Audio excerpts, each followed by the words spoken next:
রাজধানী মিরপুরের রূপনগর এলাকার শিয়ালবাড়িতে পোশাক কারখানা ও কেমিক্যাল গুদামের আগুন নিয়ন্ত্রণে এলেও ধোঁয়া বের হচ্ছে। ঘটনাস্থলে এখনও কাজ করছে ফায়ার সার্ভিস, যোগ দিয়েছে কেমিক্যাল বিশেষজ্ঞ দলও। ফায়ার সার্ভিস জানায় কেমিক্যাল থাকায় আগুন নেভাতে সময় লাগবে। এ নিয়ে আরও খবর জানাতে ঘটনাস্থল থেকে যুক্ত হচ্ছেন সহকর্মী হাসান আল মামুন।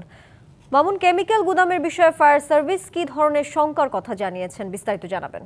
জি, আপনাকে ধন্যবাদ। যেমনটি বলছিলেন যে গতকাল যেই আগুন লেগেছিল ওই শিয়ালবাড়ি মোড়ের একটি গার্মেন্টস কারখানা এবং কেমিক্যাল গোডাউনের যে আগুন, সে আগুন কিন্তু আজকে 2টা 20 মিনিটে নিয়ন্ত্রণে এসেছে। যদিও আগুন নিয়ন্ত্রণে এসেছে, কিন্তু কেমিক্যাল গোডাউনের যে ধোঁয়া, সেই ধোঁয়ার মাত্রা কিন্তু এখনও কমেনি।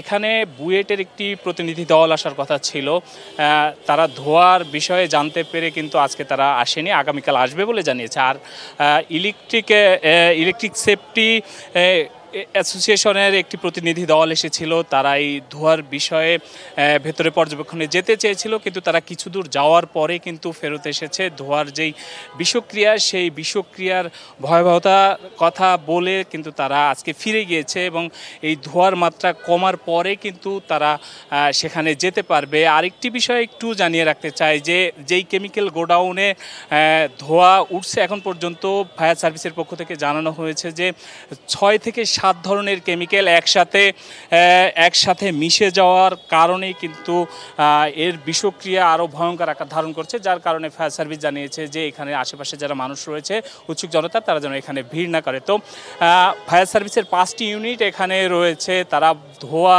কমার পরে কিন্তু সেখানে আবারও অভিযানে নামবে বলে আমাদেরকে জানিয়েছে। তো কেমিক্যালের যে আগুনের ঘটনা, সেখান থেকে এখন পর্যন্ত এতটুকুই ছিল আমার কাছে সবশেষ।